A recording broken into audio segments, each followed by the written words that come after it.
सातबाराच्या बातमीपत्रात आपलं पुन्हा स्वागत। शाहूवाडी तालुक्यातील मलकापूर नगरपालिका प्रशासनानं बेकायदेशीर दर्जाहीन बांधकाम आणि भरमसाठ खर्च करून निकृष्ट कामं केली आहेत। या कामांची चौकशी करावी यासाठी भाजपाच्या वतीनं शाहूवाडी पन्हाळा विधानसभा प्रमुख राजू प्रभावळकर आणि जिल्हा उपाध्यक्ष शामराव कारंडे यांच्या नेतृत्वाखाली नगरपालिका कार्यालयासमोर एकदिवसीय लाक्षणिक उपोषण करण्यात आलं। मलकापूर शहरात नगरपालिका प्रशासनानं विविध योजनांअंतर्गत मंजूर निधीमधून बांधकाम विभाग, स्वच्छ भारत अभियान, माझी वसुंधरा अभियान अशा विविध प्रकल्पांतर्गत विकास कामं सुरू आहेत। या कामांमध्ये अनियमितता दिसून येत असून टेंडर प्रक्रिया राबवताना ठराविक टेंडर धारकांनाच कामांचं वाटप केलं जात आहे।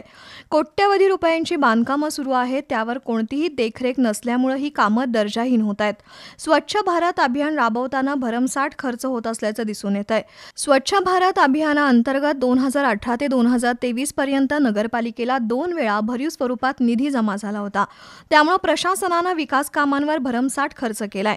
माझी वसुंधरा अभियानाअंतर्गत प्राप्त अनुदानातून झाडं आणि होणारा इतर बाबींवर खर्च देखील प्रचंड प्रमाणात झाल्याचं दिसून येत आहे।